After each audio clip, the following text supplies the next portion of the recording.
आर्किज्म का कंसेप्ट इस वीडियो में हम इजी वे में विद एग्जांपल सीखेंगे। बहुत ही इंटरेस्टिंग सा कंसेप्ट है।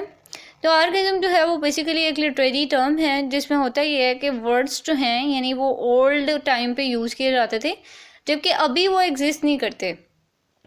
अभी अगर यूज़ भी होते हैं या कहीं आप पढ़ भी लेते हैं तो आपको उस तरह से मीनिंग समझ ही नहीं आएगा, क्योंकि वो एक्सप्रेशन जो हैं वो अभी एग्जिस्ट नहीं कर रहे, ना ही उनका ओरिजिनल मीनिंग उस तरह से आपको कन्वे हो रहा है, क्योंकि वो वर्ड्स जो थे वो स्पेसिफिक स्टडीज़ थी उस टाइम की और उसी एरिया से बिलोंग कर रही थी।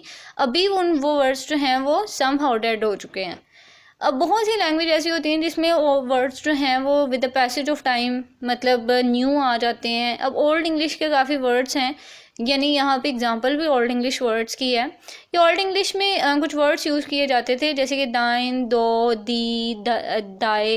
तो ये वर्ड्स जो थे ना, ये अभी आपको समझ नहीं आएंगे। अगर आप कहीं ओल्ड लिटरेचर उठा के देख रहे हैं तो आपको काफ़ी हद तक नहीं समझ आएगा, मतलब समझ आ भी जाएगी तो आपको उन वर्ड्स की नहीं समझ आ रही कि इसका क्या मतलब होगा। तो वो मतलब आप देखें किंग लियर है, उसका ओल्ड अगर आप पढ़ेंगे तो आपको समझ तो आ जाएगी, लेकिन मतलब सम हाउ आपको उस तरह से समझ नहीं आएगी जिस तरह आप मॉडर्न लिटरेचर पढ़ रहे हैं या जिस तरह के वहाँ पे वर्ड्स यूज़ हुए हैं। तो जब इस तरह के वर्ड्स यूज़ होंगे और उनको आप पढ़ेंगे ना तो वो चीज़ आर्किज्म कहलाती है। मतलब लिटरेचर में ओल्ड वर्ड्स जो हैं वो आर्किज्म कहलाते हैं। जैसे कि यहाँ पे एग्जांपल है, दिस अबव ऑल टू दाइन ऑन सेल्फ बी ट्रू, यानी कि दाइन यहाँ पे ओल्ड इंग्लिश का वर्ड है, जबकि अब मॉडर्न टेक्स्ट अगर आप देखेंगे तो उसमें इस तरह से लिखा जाता है, this above all be true to yourself, यानी रिप्लेस हो गया।